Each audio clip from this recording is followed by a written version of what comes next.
Dedications in the Church of England. The vast majority of the 16,500 churches in the Church of England are dedicated to one or more people. Most are dedicated to a single patron saint, such as Saint Peter or the Virgin Mary, or one of the persons of God, such as Holy Trinity, Christ Church, or the Good Shepherd. Others commemorate Christian events, such as the Assumption of Mary or Ascension of Jesus. History. All churches are dedicated to God, but certainly by the 4th century it was common practice to dedicate a Christian place of worship to one or more patron saints. An early example of this was in 386, when St. Ambrose dedicated Milan Cathedral to Gervasius and Protasius, whose graves he found nearby.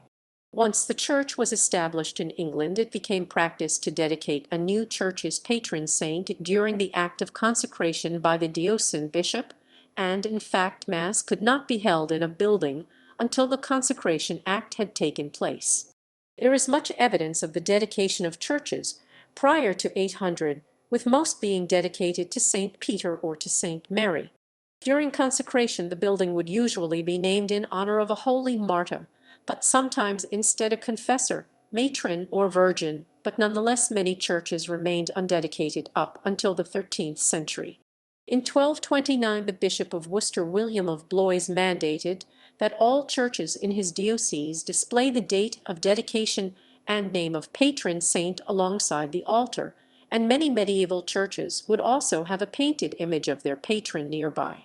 Churches would also celebrate the feast day of their patron or patrons in what is now known as the Patronal Festival, with local parishioners taking a holiday or naming children after their patron.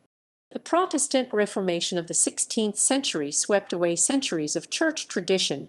The whitewashing of sacred images led to a backlash against saints associated with the church.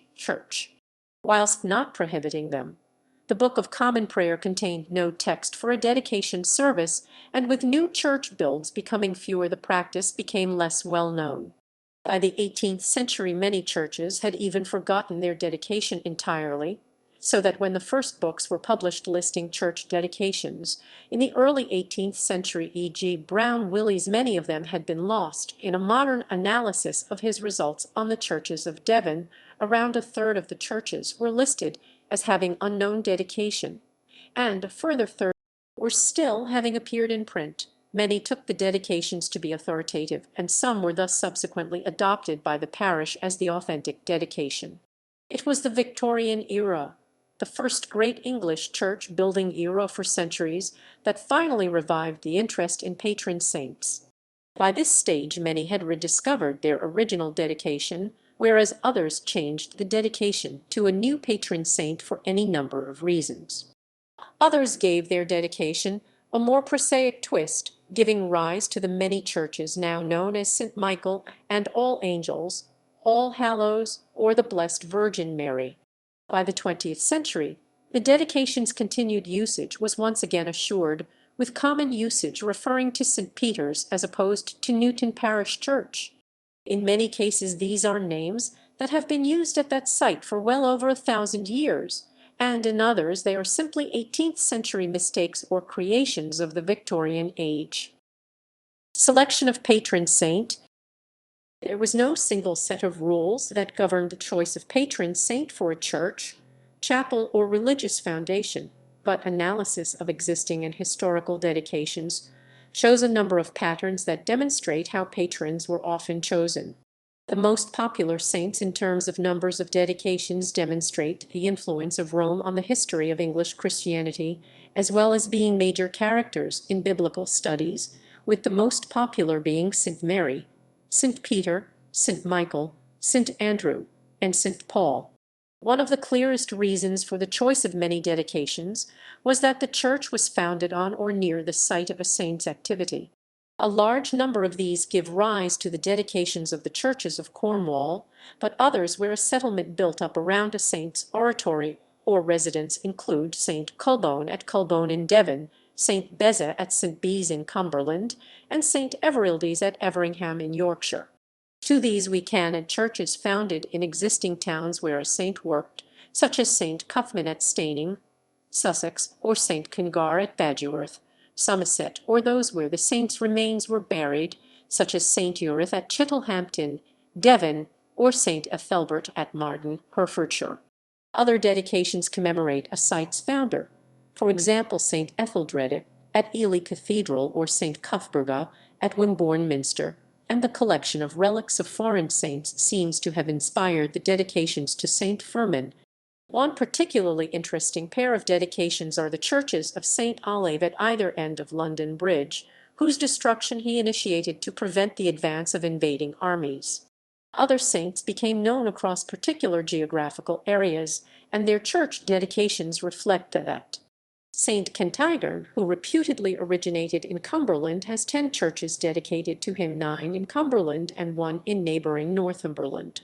Similarly, the many churches dedicated to St. Chad are clustered across Mercia in the former diocese of Lichfield, which he was instrumental in founding. The patronage of particular professions by saints has also influenced choices. For example, most English coastal towns have a church dedicated to St. Nicholas, patron saint of sailors and fishermen, and churches dedicated to St. Giles, patron saint of beggars and cripples, are often found near the medieval gates of fortified towns.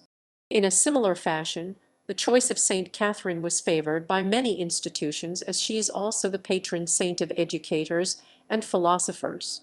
A number of churches seem to have selected their patron according to the feast day on which the church was dedicated. Though these are often hard to discern, they include several churches dedicated to the Ascension or the Assumption. Most common dedications. The table lists the most common dedications in the Church of England. Note that churches with more than one patron saint are counted towards the totals of both. Of both. Among another biblical saints, the following have dedications: St. Philip 92, St. Jude 37, St. Gabriel 29, St. James the Less 24, Holy Spirit 22, St. Simon 19, Holy Innocents 18, and St. Matthias 16. A number of churches are dedicated to Jesus by other names, as well as the 392 Christ churches listed above,